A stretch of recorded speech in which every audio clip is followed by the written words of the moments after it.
ભાઈબંધ ના ઠેકાણા નો હોય, હગામ ઠેકાણા નો હોય, ઘરે જાય તો બૈરું આય સોટેલું ચીનપા જવું, મજા ઉડી જાય. આ બાપુ એનું નામ જ બાપુ સંસાર છે, એનું નામ જ જીવન છે. અમુક અમુક તમે જુઓ ને, તમે જુઓ આખી દુનિયા માણા રખડે ને, ઘરે જાય તો એનો થાક ઉતરી જાય, પણ ઘરનો થાકેલો હોય ચા જાય.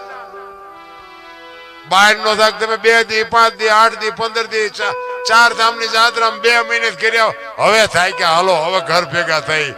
પણ ઘરે બાપુ જોગ માયા બેઠી હોય આમ તો ઘર સાંભળે. અહીંયા ઘરનો થાક ચા ઉતારવા જાઓ. સારું માણા હોય ને બાપુ, તમે આ ઘરે જાઓ ને એક પાણીનો લોટો પાય કે એક ચાની રકાબી કરી દે, તમારો થાક હાડા હાટ કરતો ઉતરી જાય. જો સારું માણા હોય તો ભાઈ જીવન મળ્યું છે, અમૂલ્ય જીવન મળ્યું છે તમને ને મને. બાકી જો આમાં સમય ક્યારે વ્યો જાય કોઈને કાંઈ ખબર નથી રામ. પણ મને તો એમ થાય કે આ બુદ્ધિ ભગવાને આપી છે ને, પણ બુદ્ધિનો એવો ખોટો ઉપયોગ કરે છે માણા. આપણને એમ થાય ખરું શું આમાં કરવાનું. એક 2 ભાઈબંધ હતા ને, 2 ભાઈબંધ રોજ આમ તલાવની પાડે, 2 કાંઈ ધંધો કંઈ કરે નહીં, અને ટાઈમ થાય તો ઘરે આવીને ખાઈ લે, નાઈ લે, કપડા બદલાવીને વ્યા જાય. એટલે ઘરે પછી મા બાપને બધા હોય ઘરના, એટલે ડખા થાય. એ કહેલા તમે જુવાન આખા આંટા મારો, અમારે કામ કરવું, તમે એકે કામ નથી કરતા. આવું હોય કંઈક ધંધો કરો, ધંધો કરો. વળી અહીંયા 2 ભાઈબંધ તલાવની પાડે ભેગા થઈને બેઠા, અને પછી 2 વિચાર કરે કે હાલને કઈક કામ કરીએ. ઘરે જઈને ઝઘડા થાય છે યાર, મજા નથી આવતી.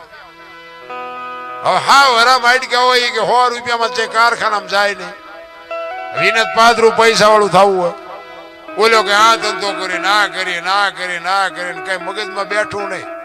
પછી એકે કીધું કે મને એક ધંધો ઉજે કે હું એ કે પૈસા આપવાનું કારખાનું નાખી દે. ઘરે મૂળ તો પૈસાની લપ છે ને, પૈસા આપી પછી શું ડખા થાય. એ કે હા ઈ તારી વાત સાચી. એ બધું કર્યું ભેગું, મંડ્યા પૈસા બનાવે. એ કે હું મંડું પૈસા બનાવવાનું, તું હો ના ડટા માંડ બનાવે. 2 તિજોરી ભરી લે. પછી આ બધું વિસર્જન કરી નાખ્યું. આનું અડધી તિજોરી ભરીને એકની નજર જઈ કે પૂરું કે ભૂલ થઈ જાય પૂરે. આ 2 હું બનાવેલી હો નોટ, ભારતીય રિઝર્વ બેંક ને ગવર્નર ની સહી ને ગાંધીજી નો ફોટો, પણ સિક્કો 15 નો લાગ્યો. 15 ની નોટ લઈને ચા જાવ, 10 ની 20 ની 50 ની 100 ની તો બરોબર.